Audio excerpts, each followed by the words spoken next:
এই 300 সেনা নিয়া একজন ব্যক্তি ভেগে গেছেন, যিনি হলেন মুনাফিকের সর্দার, যার নাম হলো আব্দুল্লাহ ইবনে উবাই। নাম কি? আব্দুল্লাহ ইবনে উবাই। কখন সরে যায় বুঝবেন? মুনাফিকরা যখন চূড়ান্ত সংগ্রাম চলবে, এই মুনাফিকরা আস্তে করে নিজেদের সিদ্ধি হাসিলের জন্য জায়গা ত্যাগ করবে। মুনাফিক যারা ছিল ওরা ওই জিহাদের ময়দান থেকে মূল টাইমিং যখন শুধু ব্যাটে বলে এক হবে, তখনই শুধুমাত্র তাদের সৈন্য নিয়ে ভেগে পড়ে। কথা বলেন ঠিক কিনা? শানে নুজুল একেবারে খাপের খাপ, মুনতাসের বাপ, আমার কিছুই করার নেই, কার সাথে মিলল আল্লাহ ভালো জানে। একজন বাংলাদেশের সুনামধন্য আলেমে দ্বীন আল্লামা মামুনুল হক হাফিজাউল্লাহ বলেছেন যে আমরা তো শরিয়া আইন কায়েম করতে চাই, আমরাও তো ইসলাম কায়েম করতে চাই, তো এটা কি রাতারাতি সম্ভব? হ্যাঁ, মানে পাকা কলা ধরলাম, ছিললাম, খাইলাম, পরের দিন হজম, তারপর টয়লেট। দিনের মধ্যে কোনো কমতি নেই। আজকেই তো একজন দেখেছেন, মুফতি আলী হাসান উসামা সাহেব আকিমুদ্দিনের মধ্যে সে আনুষ্ঠানিকভাবে যোগদান করেছে। কথা বলেন ঠিক কিনা? মুফতি আলী হাসান উসামা যেমন তেমন ব্যক্তি নয়, এটা জেলখানার পরীক্ষিত একজন ব্যক্তি। বুঝে শুনে কওমি অঙ্গন থেকে আকিমুদ্দিনের খাতায় নাম লিখিয়েছেন। আগামীর দিন এটা প্রমাণ করে, আগামীর দিন হবে ইসলামের দিন। কথা বলেন ঠিক কিনা? আগামীর দিন হবে কোরআন সুন্নাহর দিন, আগামীর দিন হবে ইসলামী শরিয়ার দিন। তবে ইসলামী শরিয়া চাইলেই ধূপ করে আজকেই কায়েম করতে পারবেন না, ধারাবাহিকভাবে আস্তে আস্তে করে কায়েম হবে।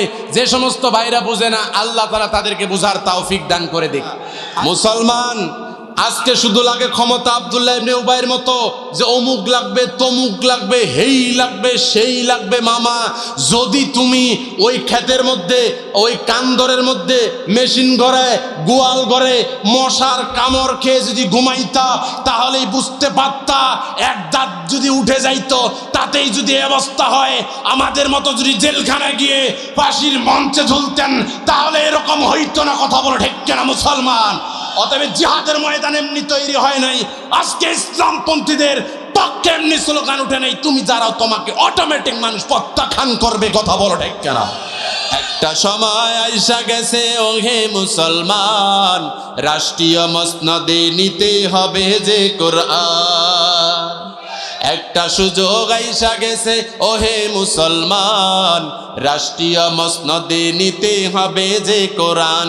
যদি ইসলামী ক্ষমতায় আলেমরা যায়, যদি ইসলামী ক্ষমতায় আলেমরা যায়, এটাই হবে মোদের জন্য আনন্দদায়ক। চাই বাংলাদেশের লোক এবার ঐক্যবদ্ধ হোক, চাই বাংলাদেশের লোক এবার দেশটাকে চালাক। বাকি নাম বললে মাগার চাকরি থাকিবা নাই। কথা বলেন ঠিক না?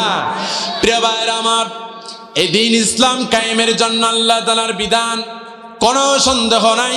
এই কারণে আল্লাহ তাআলা কোরআন নাজিল করলেন, বান্দারে আপনার টুপি আবিষ্কার করা হয়েছে মাথায় পরার জন্য, চশমা দেওয়া হয়েছে চোখে পরার জন্য, জুতা আবিষ্কার করা হয়েছে পায়ে পরার জন্য। একটা যদি শুধু স্থান পরিবর্তন করে, টুপি যদি হাঁটুতে পড়ে, তাহলে যেমন বলেন পাগল। আপনার জুতা যদি গলার মধ্যে ঝুলাই দেই, তাহলে যেমন বলবেন পাগল। আমি যদি বলি কেন বলবেন, তখন বলবেন এর উদ্দেশ্য হলো জুতা বানানো হয়েছে পায়ে থাকার জন্য, পায়ে পরার জন্য, এটা গলায় পরবেন কেন? আল্লাহ তাআলা বলছেন, দুনিয়ার মানুষ, আমি তো একইভাবে কোরআন দিয়েছি সংসদে আইন পাশ করার জন্য, তোমরা শুধু কেন মসজিদে, শুধু কেন মাদ্রাসার আর সুকেজের আলমারির মধ্যে বন্দি করে রাখছো? হ্যাঁ, ওটা কয় পাগল। পাগল না, আল্লাহর ভাষায় কি বলবো? রব্বুল আলামিন বলছেন, ওয়া মান লাম ইয়াহকুম বিমা আনজালাল্লাহু ফাউলাইকা হুমুল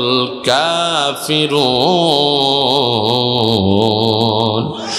আল্লাহ তাআলা বলছেন, কোরআন দিয়া যারা বিচার ফয়সালা করে না, কোরআন দিয়া যারা আইন পাশ করে না, তারা হলো কাফির। সূরা মায়েদা 44 নম্বর আয়াত 45-এ বলা হয়েছে ফাসিক, এরপরে বলা হয়েছে 46-এ জালিম।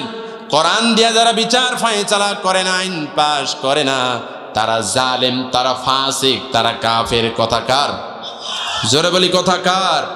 এই জন্য প্রিয় ভাইরা কোরআনের আইন কায়েম করার দরকার আছে না নাই? কিন্তু এই কোরআনের আইন কায়েম করার জন্য যুগে যুগে মুনাফিকেরা ষড়যন্ত্র করেছে। আজকের জামানাও মুনাফিক আছে না নাই? একটু জোরে বলেন আছে না নাই? প্রিয় ভাইরা, বদরের যুদ্ধে যখন মুসলমানেরা ওই 313 জন দিয়ায় 14 জন শহীদ হওয়ার বিনিময়ে মুসলমানেরা জয়লাভ করলাম, ওই কাফের গোষ্ঠীরাও তারাও প্রধান কয়েকজন নেতাকে হারিয়ে ফেললেন। আবু জেহেলের মতো নেতা বদর যুদ্ধে 2য় হিজরির 624 খ্রিস্টাব্দে দুনিয়া থেকে বিদায় হয়ে গেছে। উহুদের যুদ্ধ যখন হবে, ওই উহুদের যুদ্ধে মুসলমান আমাদের ইমানদার সংখ্যা ছিল 1000 জন, আর প্রক্ষান্তরে কাফের গোষ্ঠী ওদের সংখ্যা ছিল 3000 জন। বিশ্বনবীর পিছে একজন ব্যক্তি নামাজ আদায় করত, জামাতের সাথে নামাজ আদায় করত, এবং কি রমজানের রোজাগুলো আদায় করত, হজও করেছে। তাহাজ্জুদের যায় নামাজে একই সাথে আল্লাহ রসুলের সাথে উনি নামাজ আদায় করেছেন। তিনার নেতৃত্বে 300 জন সেনা দেওয়া হলো। ওই উহুদের যুদ্ধে যখন চলবে, এই 300 সেনা নিয়া একজন ব্যক্তি ভেগে গেছেন, যিনি হলেন মুনাফিকের সর্দার, যার নাম হলো আব্দুল্লাহ ইবনে উবাই। নাম কি? আব্দুল্লাহ ইবনে উবাই। কখন সরে যায় বুঝবেন? মুনাফিকরা যখন চূড়ান্ত সংগ্রাম চলবে, এই মুনাফিকরা আস্তে করে নিজেদের সিদ্ধি হাসিলের জন্য জায়গা ত্যাগ করবে। যুদ্ধ তুমুল হারে চলতেছে, উহুদের যুদ্ধ। যেই যুদ্ধের মধ্যে কয়েকজন সাহাবী তাদের সমস্তটুকু ব্যয় করে দিয়েছে। ওই যুদ্ধের ময়দানে এমন কিছু সাহাবী ছিল, যেই সাহাবী বাসর রাত ছেড়ে চলে গেছে, যার নাম হযরতে হানজালা রাদিয়াল্লাহু তাআলা। বিয়ের দিন ছিল হযরতে সাদ সালামী। সেই সাদ সালামী বিয়ের দেনমোহরের টাকাগুলো দিয়া অস্ত্র শস্ত্র কিনে জিহাদের ময়দানে গিয়ে শহীদ হয়েছে। ওই জিহাদের ময়দানে আল্লাহর একজন নবীর প্রিয় চাচা হযরতে আমির হামজা ওই উহুদের যুদ্ধে শহীদ হয়ে গেছে। প্রিয় ভাইরা আমার, ওই উহুদ যুদ্ধ যখন চলতেছে, মুসলমানেরা যখন একে অপরের সাথে লড়াই করতেছে, আল্লাহর নবীকে সেই উহুদের যুদ্ধে মায়ের খেতে হয়েছে এই মুনাফিকের জন্য। আব্দুল্লাহ ইবনে উবাই ওই মদিনায় ছিলেন। উনি চেয়েছিল যে আমি এই মদিনার নেতা হব, আমাকে সবাই মানবে, আমি তো বড়। কিন্তু আল্লাহর নবীকে যখন হিজরতের পূর্বে ওই মদিনার ইহুদিরা এবং আউস এবং খাজরাজ গোত্রের লোকেরা যখন আমন্ত্রণ জানালেন, আল্লাহর নবী যখন মদিনায় যখন হিজরত করে চলে গেলেন, সমস্ত মানুষেরা যখন আল্লাহ রসুলের কাছে এসে ওনারা কালিমা গ্রহণ করলেন, তার নেতৃত্ব মেনে নিলেন। ওই দিন থেকে মনে মনে ক্ষমতা লোভী হয়ে গেছিলেন একজন, তার নাম হলো আব্দুল্লাহ ইবনে উবাই ইবনে সুলুল। উহুদের ময়দানে যখন 300 জন সেনা নিয়ে যখন পিছন দিক থেকে ভেগে গেছি, ওই পিছন দিক থেকে এসে আবু সুফিয়ান তখন ইসলাম গ্রহণ করে নাই। কাফের গোষ্ঠীরা মুসলমানদের উপর এমন নির্যাতন করা শুরু করলো, আল্লাহর নবী নিজেই মাইর খেল। আল্লাহর নবীর হেলমেটটা মাথার মধ্যে, এই ছোট্ট লোহার টুকরা একবারে এই গোশতের মধ্যে ঢুকে গেছে। নবীজি বেহুশ হয়ে জমিনের মধ্যে পড়ে আছে। এদিক গুজব সরে গেল যে আল্লাহর নবীকে হত্যা করা হয়েছে। মুসলমান ইমানদাররা বলল না, আল্লাহর নবী মরতে পারে না। তাদের কাছে সমস্ত খবরগুলো পর্যবেক্ষণ করার পর দেখা গেল এই উবাই 300 জন সেনা ভেঙে নেওয়ার কারণে সেদিন আল্লাহর রসুল এবং বাকি মুসলমানেরা কিছু মাইর খেয়েছে। প্রাথমিকভাবে কিছু বিপর্যয় হয়েছিল, তারপরও ওই মুসলমানেরা সেই উহুদের জিহাদে বিজয় লাভ করেছে। কথা বলেন ঠিক কিনা? পয়েন্ট শিক্ষা নেন। মুনাফিক যারা ছিল ওরা ওই জিহাদের ময়দান থেকে মূল টাইমিং যখন শুধু ব্যাটে বলে এক হবে, তখনই শুধুমাত্র তাদের সৈন্য নিয়ে ভেগে পড়ে। কথা বলেন ঠিক কিনা? শানে নুজুল একেবারে খাপের খাপ, মুনতাসের বাপ, আমার কিছুই করার নেই, কার সাথে মিললো আল্লাহ ভালো জানে। কথা বলেন ঠিক কিনা?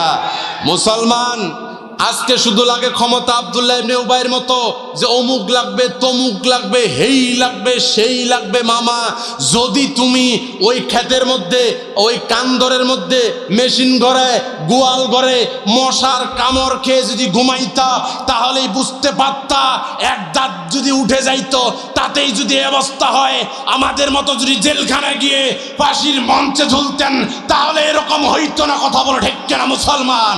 অতএব জিহাদের ময়দান এমনি তৈরি হয় নাই, আজকে ইসলামপন্থীদের পক্ষে এমনি স্লোগান উঠে নাই। তুমি যারা, তোমাকে অটোমেটিক মানুষ প্রত্যাখ্যান করবে। কথা বলো ঠিক কিনা?